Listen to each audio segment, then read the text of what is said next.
to the channel. So this time it's about my trip to Kungsleden in Sweden, a long distance trail of over 400 kilometers and the furthest I have ever hiked. This is a very special story for me, and it's definitely a trail that changed my life for the better. So why is Kungsleden this amazing trail? To begin with, I will call this an easy long distance trail, mostly because you have a sleeping arrangements, food and water around you almost all of the time, as well as a beautiful marked trail. And it's a trail that you don't have to hike hundreds of meters of elevation to get these crazy views. For me, it's definitely also the lush nature, the water, the wild animals, wildflowers. So my plans was to go from the most famous place of this trail, from Abisko. I'm gonna try and illustrate the most hiked places on this trail, which ends up in 180 kilometers-ish. But I was so ready to challenge myself and just disappear in these mountains. The other place you usually would start from on this trail is going from here, where you go by Kebnekaise, which is the highest mountain in Sweden,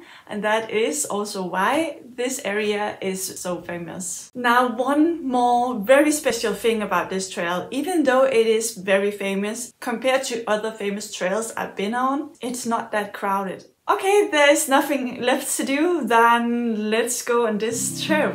So I packed my things. I will make a gear video later on where I'm gonna talk a bit about some of the gear I have with me here. Some of the gear was new for me also, so I was trying them out for the first time on this trail. A bit more about that later.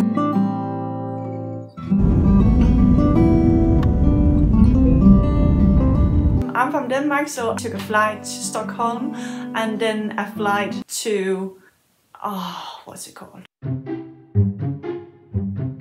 And then took a flight to a city called Kiruna.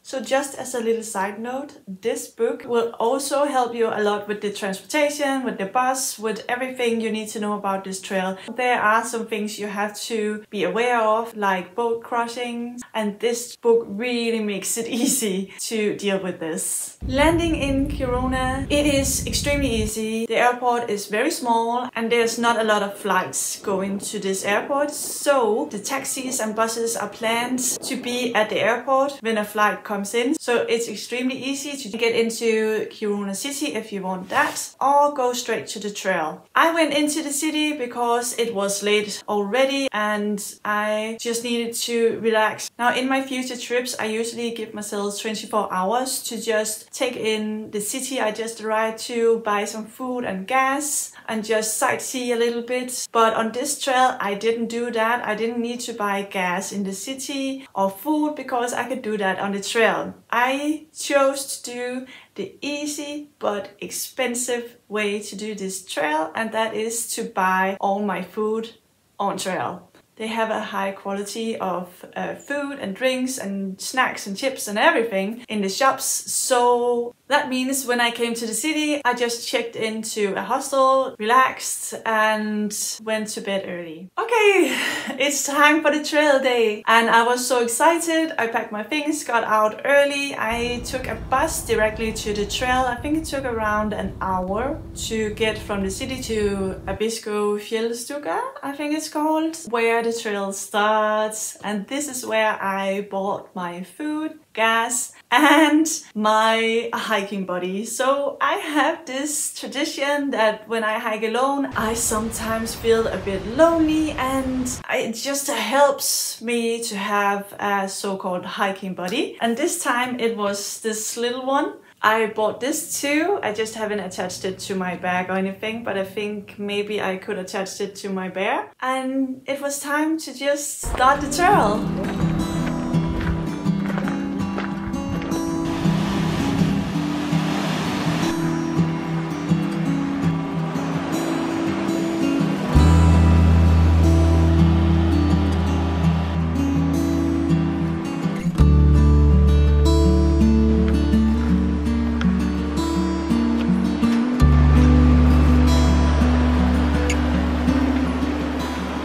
When you go on on this trail, you have to prepare that there's no connection, so you don't have the possibility to be in contact with your family or anything. It will be around 5 days before you will have the possibility to have Wi-Fi. I thought I had told my family about the 5th day I would not have connection. I guess they didn't understand it, so without knowing, while hiking this trail, my family got extremely scared that something had happened to me because I was not able to answer their messages. So remember to tell anybody that needs to know, but I will tell you about the amount of panic my family went through later in this video. It's the most perfect weather. It feels like 20 degrees, and you can quote me on this. This is the best idea I have ever had.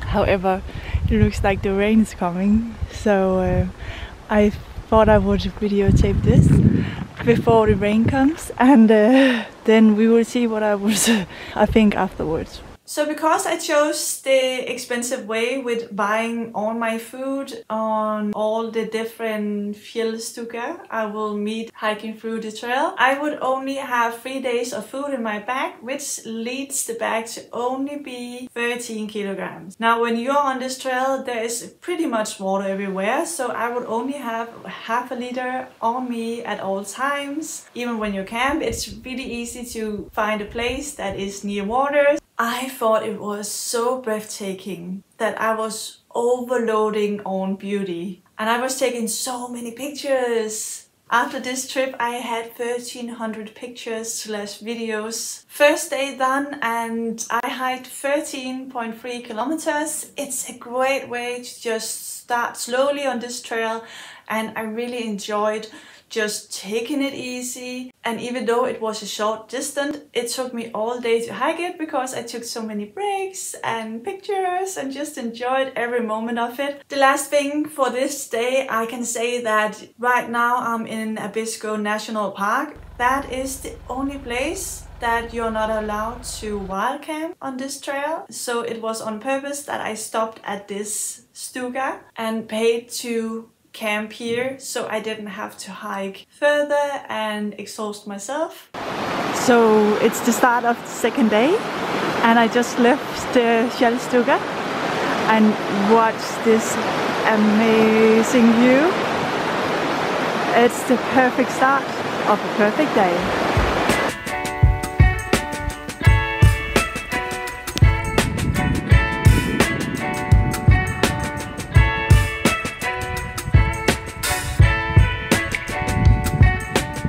The morning started out with a bit of rain. I did not care at all. I was still so high from all the nature, and I was just overly happy being on this trail.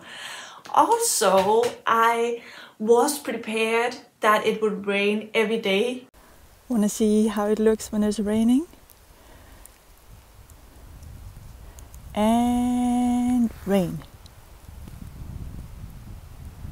I was looking on the weather forecast and it told me it would rain every day, all day. You never know in the mountains, but I didn't know that. I just really wanted to be on this trail, rain or not. So one of my luxury items was actually an umbrella. Wow, I feel like I'm talking a lot, so I'm just gonna let you enjoy the nature with me.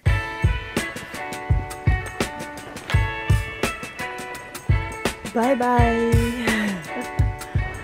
So guys, I know you can't see how steep it is, but seriously, I'm going up there.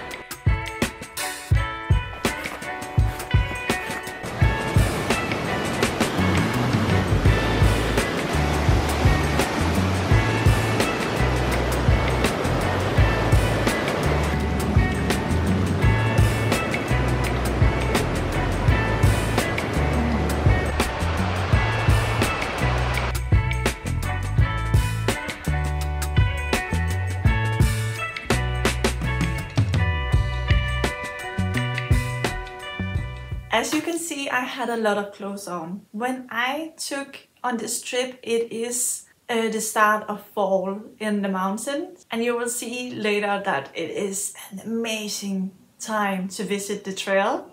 However, the weather will of course be a bit more cold, but there will be a bit lesser people and no mosquitoes.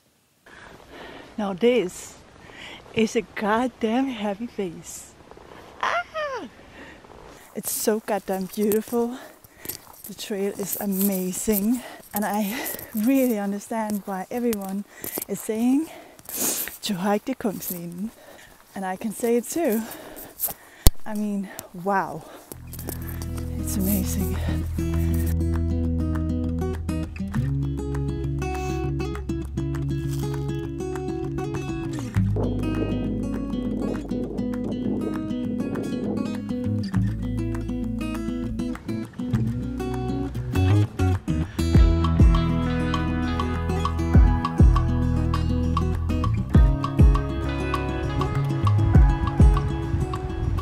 So, I originally wanted to hike 2 kilometers more, but then the sun started to shine on me, and then I saw this waterfall behind me, and I thought, okay, I gotta do this. So I'm wild camping at this spot, and it is absolutely amazing. I'm so goddamn happy right now, and I'm just gonna enjoy every minute of it. So, yay!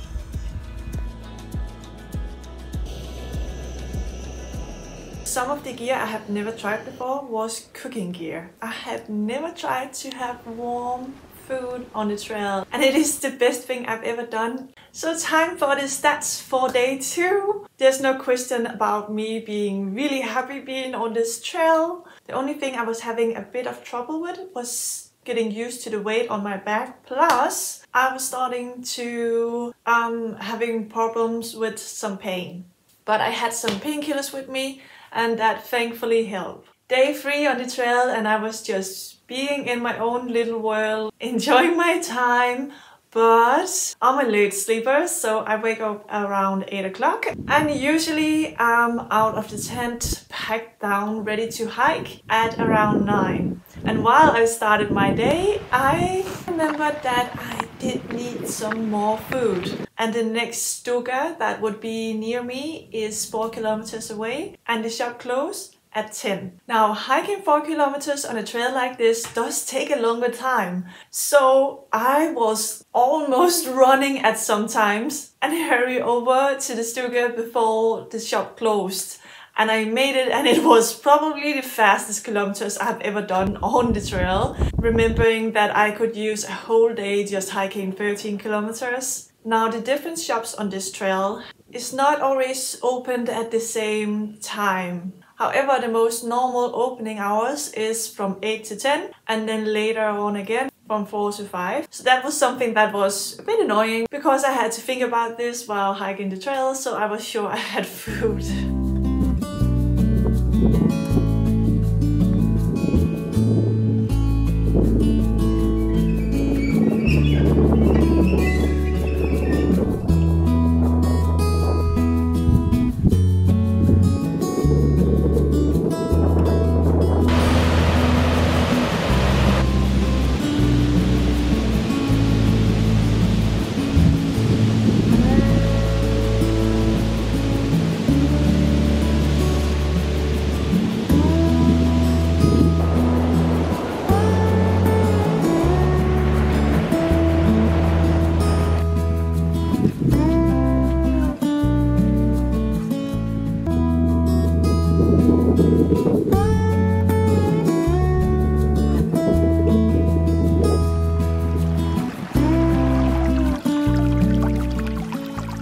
On this 3rd day, I figured out if I started to stretch my body that it would help on the pain, and it really did. I took a spontaneous short break just to stretch, and there I saw my first reindeer.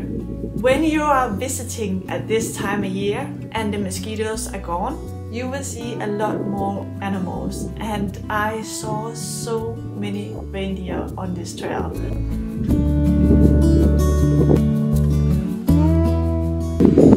Right there, that's a glacier. Ooh.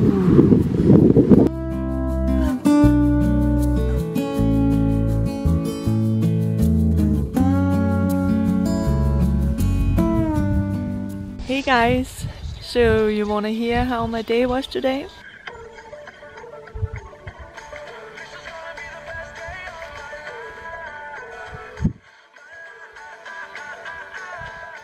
So the stats for today are here, and I really hoped that you enjoyed my telling of my trip to Kungsleden so far. I'm gonna split this in two, so this is the first one and I will make a part 2 for you. Yeah, what can I say? I just really hope you enjoyed this video. Thank you so much for watching. You're so welcome to like and subscribe. It's totally free, and I hope to see you next time. Bye!